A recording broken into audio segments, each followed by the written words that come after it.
All right, whenever you're ready. So when you say art, you think of photography. You think of pictures drawn or famous painters who paint the best work to be hung in a gallery someplace. When you say artists, we think of Van Gogh, Picasso, or even cartoon artists. These artists' paintings that you see on the streets, their names are unknown to those who don't seek them, leaving only pieces of their art on the street somewhere, saying that they want what they want and what they think needs to be brought into attention for the bystanders to see.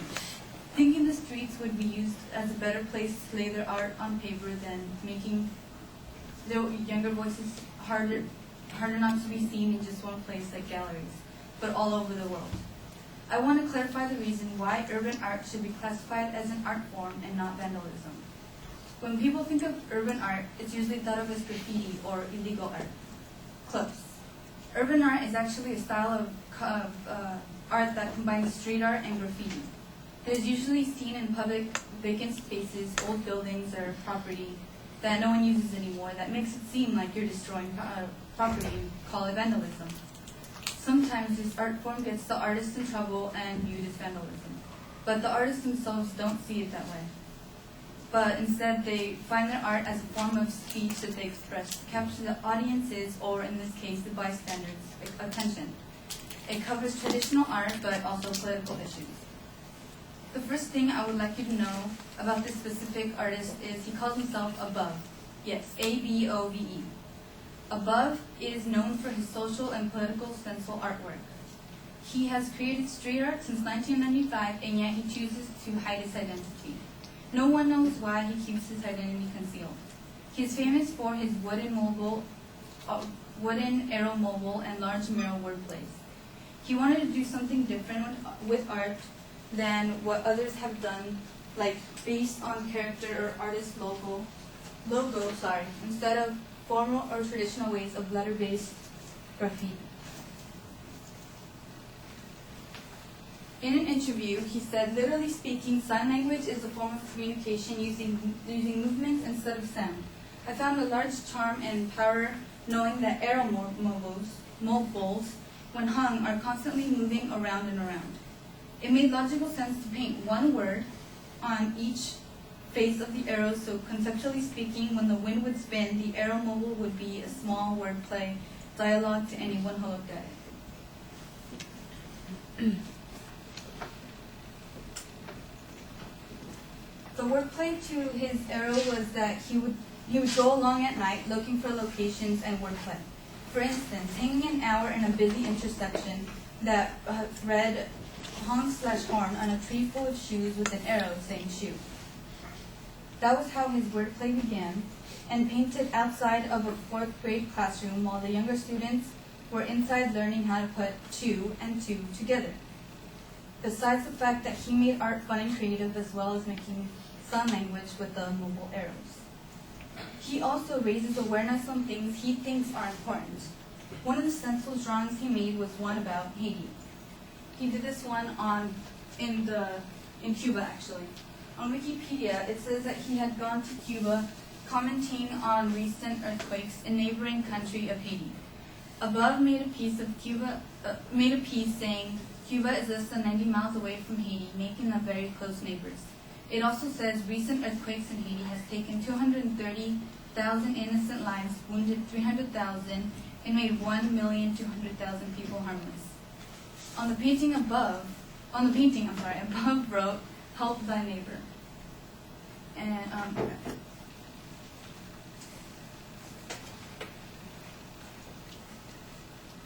according to abuzido.com, each of Above's pieces have a secret message to them. Above said, "When I was in Lisbon, Portugal, 3 months ago, I would walk by this homeless lady who was begging for money every day. I found it sadly ironic that just 6 feet away there was an ATM machine where people were literally lining up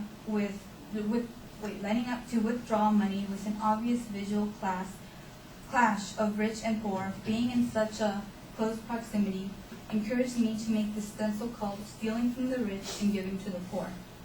So on your left, you see the ATM machine, and his drawing is of the person or a burglar pointing the gun to the people at the ATM machine while giving the money to the poor person on the right. And another thing that shows that his art is put to good use is a poster he made of a non-profit fundraiser poster titled Homeless, Not Helpless, where Above worked with the homeless population in Portland, Oregon. He sold out every print and donated 100% of all products to a homeless shelter in Portland, USA. I would have to say that people are starting to pay attention a bit to street art, according to LA Times in the entertainment section. They say that the street art focuses on LA, the legacy of choice graffiti in the 1970s. Rose says he's excited to see this art take street art seriously. Because there's a criminal edge to outlaw vibe, it doesn't get the same respect that art coming of Acadia gets, he says. In conclusion, not only was his art entertaining to watch, but it was also insightful, educational, and eye-opening. Street art should be appreciated and not have people so quick to judge it and have it called vandalism. Instead, it should be art that people pay attention to. After all, their art seems to leave us with a lasting impression. Thank you.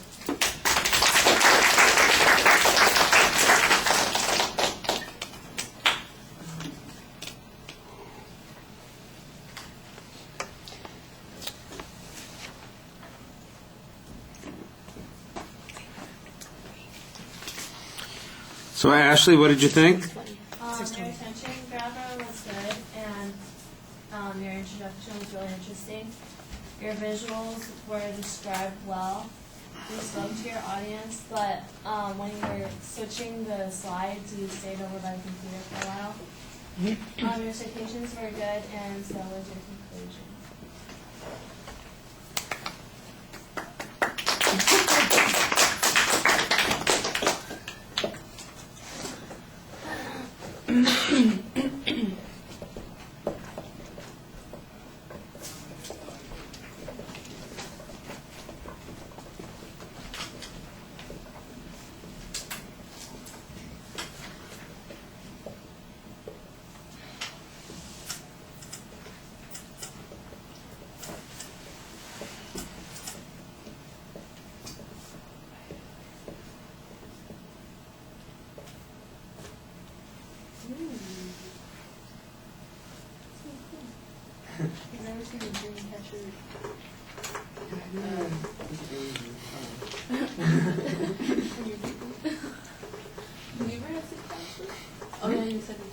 All right, Claudia, I think that the opening is an interesting way. You're tying in the idea of art to the materials that you're going to be talking about, and your goal is pretty clearly stated. I think that you've got a very straightforward thesis statement.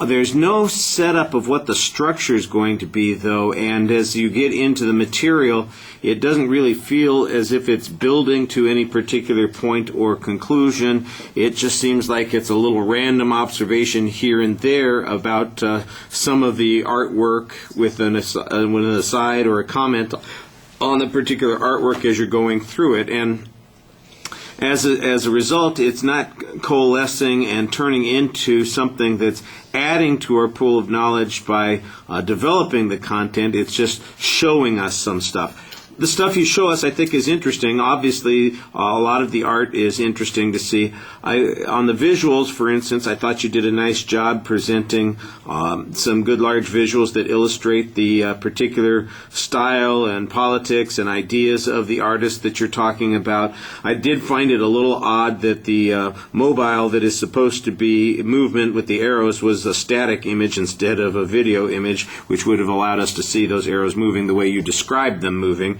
But the other things I thought were explained pretty well. Internally, like I said, it just seems like we're kind of moving around randomly from artwork to artwork as opposed to developing a particular point of view on the artist. The delivery is a little problematic. There's a lot of reading that goes on. It sounds a little formal at times. I know you're trying to make sure that it is nicely developed, but because you're emphasizing that instead of talking about this with a little more passion or just talking to us, it feels somewhat artificial. And I think that that's... Remember, I told you guys several times that one